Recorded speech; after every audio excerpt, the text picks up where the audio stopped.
not very often. I've showed you guys plenty of videos of melting beeswax in the buckets when I'm doing the big rough renders. But what we're actually going to be doing today is kind of a final render. I had a lady ask for half a pound of beeswax. I think she's wanting to make lip balm or something. So I'm going to try to get it very, very clean for her. I've had other people, in the past that they'll, excuse me, they'll buy a rough pound or whatever, and they understand that, it looks like this. It's got dirt and stuff in it. I've rendered it mostly, but it's still got a little dirt to it. I tell them you got to take it home and do a final render. I'm going to try to do that today. So it's very, very basic. I've just got a pot of water with the glass measuring cup. The glass, especially, not plastic, glass, because you can actually clean it out.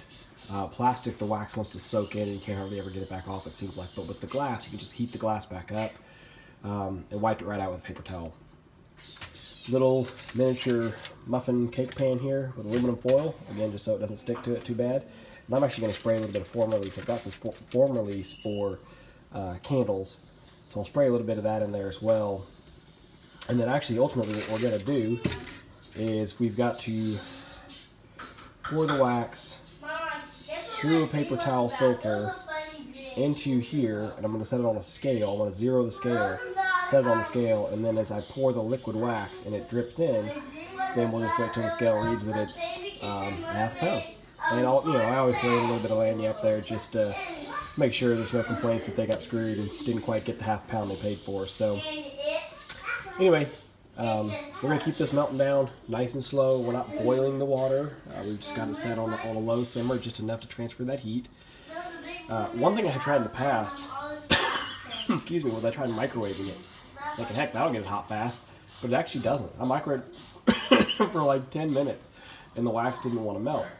It has to do with the properties of how wax exists and how a microwave actually works. Now, I'm not a physicist, but my understanding is that microwaves basically excite the free water in any sort of product, or maybe it's the free fat, but no, that doesn't make sense because wax has fats. I think it's the free water. Wax doesn't have any water in it really, so microwave doesn't really do anything to it. It had to wait until the glass itself got really, really hot of the cup, and then the wax started melting. So you just set in a pot of water like this. The water gets hot. It transfers the heat through the glass to the wax. And it's just a real nice, slow, steady process here. So we'll get this whole bowl melted down. I think it's going to be enough just in this one first bowl. We'll get it all melted down to pure liquid, and then we'll rig up some sort of funnel pour system here, and we'll get it dumped over there. Tear it out.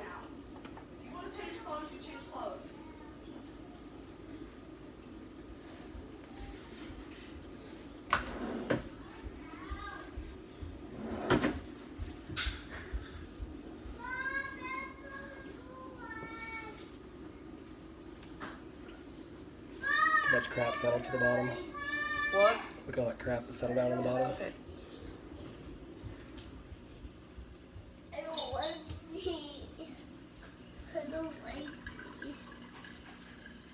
Well, that looks really nice, doesn't it?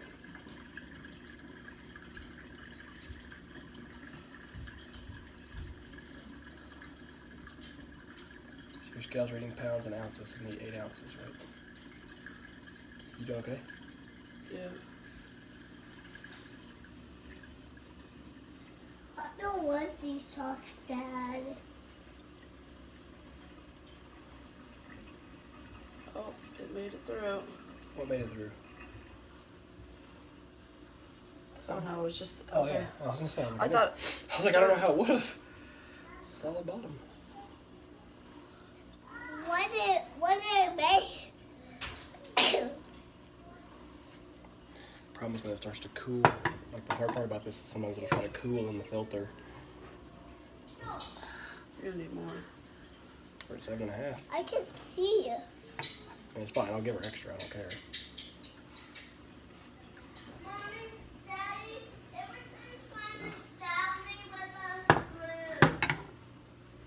Emerson, get up here! Get up here and bring that screw. I don't want these socks, Mom and Dad. Is that 8? Yeah, 8.3. I don't want want these socks, Mom and Dad. You're giving her even more? Oh, Oh, no, you're... Oh. Time's out. I don't want these socks, Mom and Dad. Mom and Dad, I don't want these socks. Okay. So, wait, did you already have those socks on? No, those are your new socks.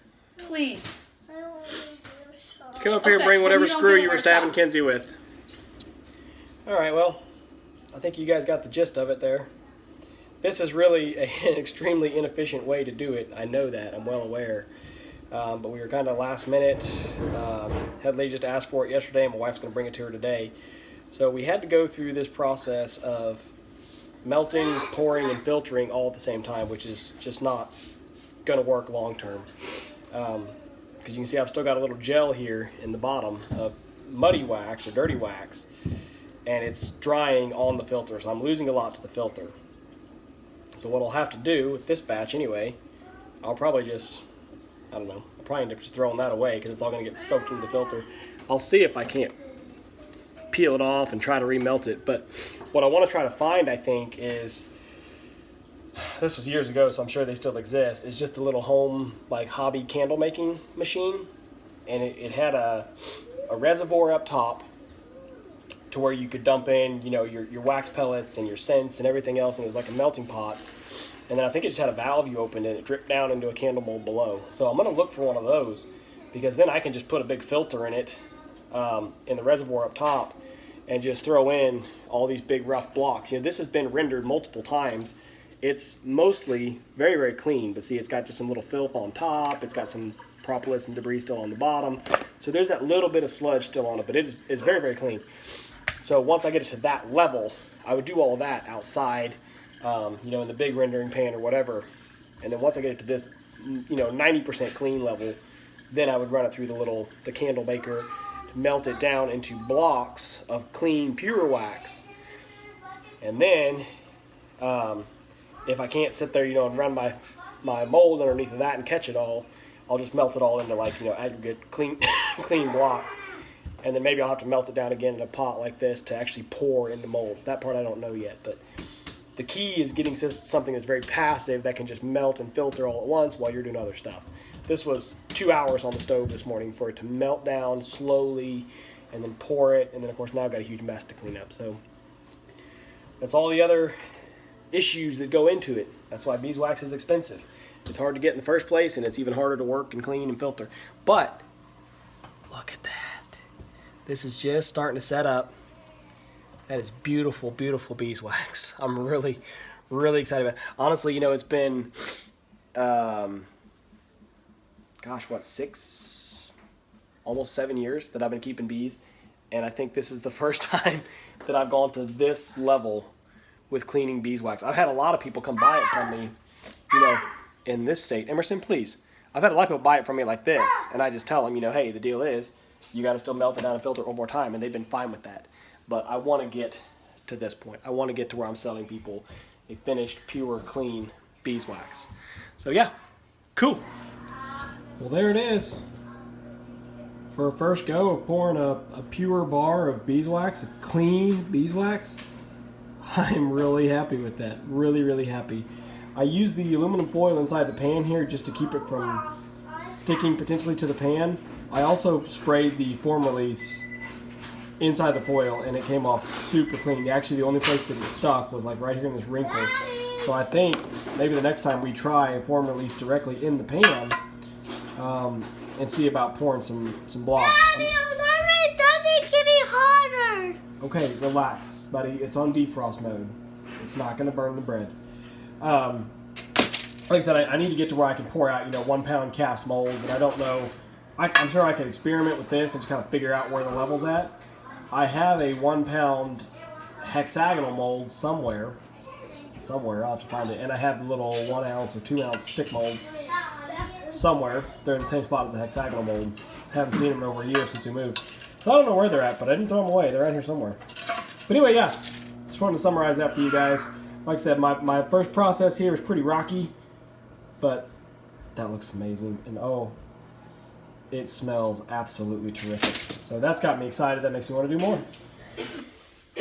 Well, this is the final product that I'm really happy with. You know, I talked about making the little rough cast bars that we took aluminum foil and put it inside those little cake pans because we were concerned about the wax might stick to the cake pans. But we used that foam release and sprayed it on the aluminum foil, and it all peeled off perfectly, except for where there was wrinkles in the aluminum foil. So I got a little brave a couple days later, did the foam roll directly in the pan, and cast out these half-pound blocks directly in the pan, and they turned out absolutely flawless. I'm so happy with them. They're so beautiful. They smell amazing. The clarity is perfect. Yes, they're yellow and not white, but that's okay. It's beeswax. It's not supposed to be pure white. At least not in my opinion. I did half-pound blocks because those little pans, I couldn't quite do a pound. It wouldn't fit in the pan. I still can't find my 1-pound mold, but just want to show this to you guys. Beautiful wax. I love it so much. I'll tack some pictures here on the end that I took while I was doing it, kind of the progression as I poured it. But we did it in the same way as we poured the small ones. We just set the scale right on there, poured until it was a half-pound, or like 8.1 ounces. Put a little extra on each one. 8.1 ounces. And then it cools and hardens in like 10 minutes, enough that you could actually dump the block and do it again. So anyway, poured out a bunch of half-pounders. If I can ever find my mold, I'll do a bunch of 1-pounders, or maybe I'll use, might use a full-size loaf pan and do some 1-pounders in that, or some 2-pounders, just kind of depends. But yeah, super happy with this. It's super beautiful. Just wanted to share that, and I'll tack the pictures here on the end.